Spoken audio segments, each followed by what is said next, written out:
Okay, so in this lesson, you are going to learn the default looping behavior inside Loopy Pro. This is without tweaking any of the settings, how it starts to record a loop, how it finishes recording a loop, and a bunch of clever things that it does. Now, this approach is kind of a free looping, hands-on kind of looping scenario. So this is assuming you've just got an iPad and Loopy Pro. You don't have any fancy foot controllers or anything like that. We will take a loop at that and those approaches, but right now we've just got Loopy Pro and we've got the app and we want to start looping. Maybe we've got our audio interface set up from module 1, we've got a guitar plugged in or a microphone plugged in, and we just want to experiment looping. I'm going to talk you through how Loopy Pro works. Now, when you first open up Loopy Pro on your iPad, it will probably look a little bit different to this. You'll have more looping clips on screen. The only thing I've done to get rid of those, because I just wanted to demonstrate the lesson, is in the canvas editor, which is this pencil icon here, I selected all the loops that I didn't want, and then I just hit delete. But I don't need to do that because I've got the 2 loops I want to demonstrate some stuff. Now, I haven't changed any settings at all, no count in or count out settings. You may not even know what I mean by that. So let's just kind of do a demonstration, right? We want to record into this orange clip. We don't have a tempo in mind right now. We don't know how long the loop we're going to play is going to be. And the only way of starting and stopping this loop at the moment is to press the loop. But you'll notice I've pressed the loop, or I've got my finger on screen, and it's not doing anything. That's because Loopy Pro operates on release. So if I release this, it'll start recording. And now it's going to keep recording for as long as we like. The only thing that's going to stop this recording is if, again, I press and release. So to demonstrate again, I'm going to release, I'm going to count to 4, let go, and it should loop that back for us. 1, 2, 3, 4. 1, 2, 3, 4. 1. So we can start recording a loop by releasing our finger. It will record for as long as we want, and we can stop that loop by pressing and releasing our finger a second time. Now, once we record our first loop, Loopy Pro is going to do some magic. It's going to work out the tempo, and you can see up in this top corner here, it's detected 88.28 BPM. And then if I put a metronome on and just press play, it will match that tempo. 1, 2, 3. So you can't 4, hear that metronome. 1, it's in my 2, headphones. 3, 4. 1. But it's done a very, very good job. 3, 4. 1 of setting 2, our 3 tempo. Now, on top of this, Loopy Pro has also detected how long that loop was. And if we go back up to this clock area over here, you can see it's detected that it is 1 bar long. And in fact, 1, 2, 3, 4, of course, 1. It is 1 bar in length. If I was to do a 2 bar loop, let's try that out. 1, 2, 3, 4. 1, 2, 3, and 4. 1, 2, 3, 4. 1, 2, 3, and 4. 1. You will see again that Loopy Pro has detected 120 BPM this time and a 2 bar loop because that's what we just recorded.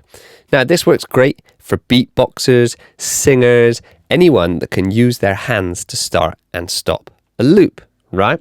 But it's a bit troublesome for, say, guitarists or keyboard players, okay?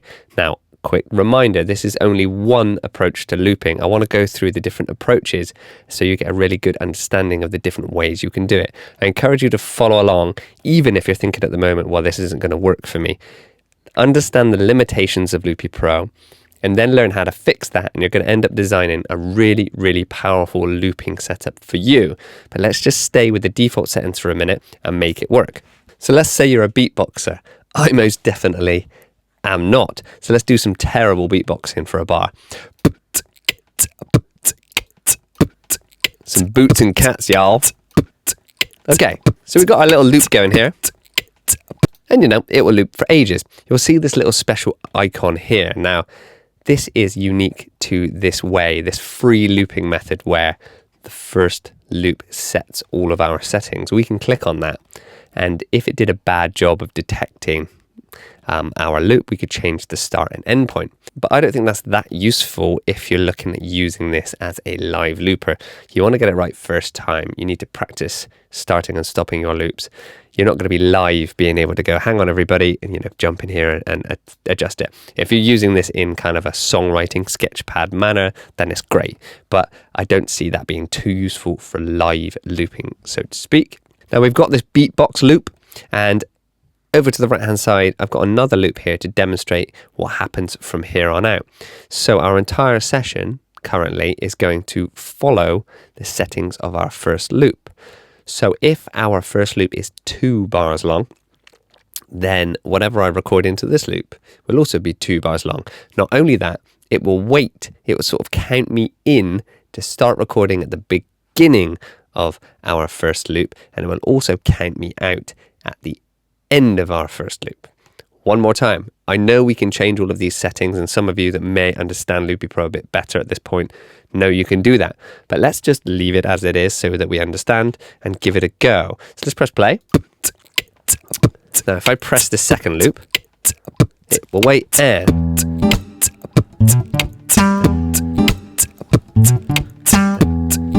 it will record a 2-bar loop. Nice and clean, right? Let's try that again with maybe some different chords. 2, 3, 4, and straight away.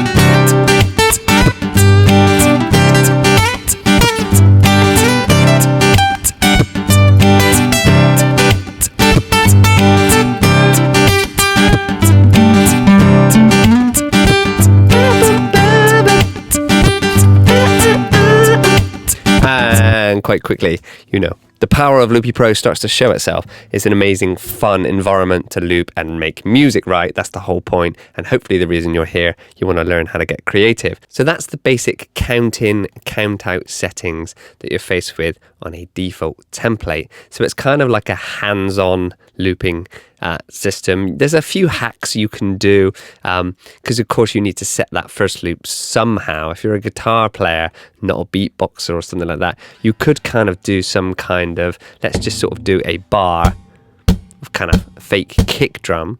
That will set our tempo and everything, and then we could start looping on top of that. Let's give that a go maybe. So like now we have a bar. It's a little at a time there. So remember, let's just talk about that a second. The big downside to me in this setup, and the reason why I would recommend to most beginners that you actually follow the settings that are going to be in the next example of ways of setting up looping in Loopy Pro, is you've got to be pretty tight with the start and stop of your loop. Some of you might be coming from foot switch control, where you might be good at that. We'll look at that again in a few videos' time. But if you're starting to do, your hands all of a sudden as a guitar player to start and stop, or a keyboard player or something, you might be good at it, you might not. Like there, I was a little off, so that means we've got this kind of semi-lumpy 1, 2, 3, 4. 1. I'm just a little bit late on that here. But anyway, let's pretend it's great and let's carry on. And then on top of that, adding in some drums, we can add some guitar right.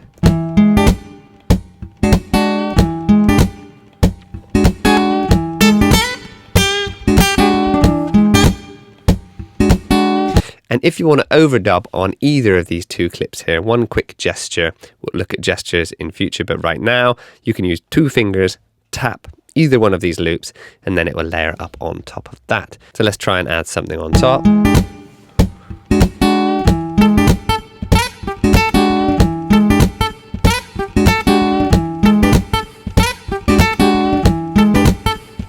And you can hear, we've now got layers to it, right? And you can hear... And you can hear, and you can hear, and you can hear. Now, if you're wondering why my vocals accidentally got recorded on that loop, that's because we haven't even looked into the features in Loopy Pro, such as routing audio from microphones, guitars, just the right colors, etc. I could set it up so my microphone only goes to one color and not the other, but I'm trying to keep lessons specific here. So this is all about the free looping method that is default in Loopy Pro, where the first loop can be as long as you like, but it starts as soon as you finish recording.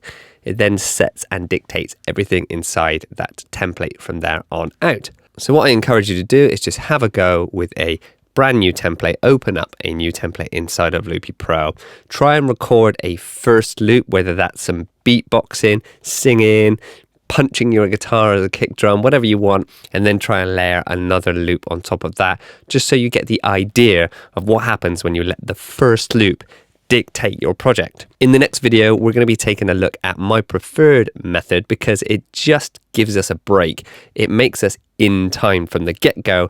The downside to it is you have to set a tempo. So you have to be thinking, 120 BPM is good here, 80 BPM is good here. So let's just quickly talk about the advantages of this approach so that you understand. It's completely free. If you're feeling a loop that's whatever tempo this is, and you record it in, then that's what your project will be.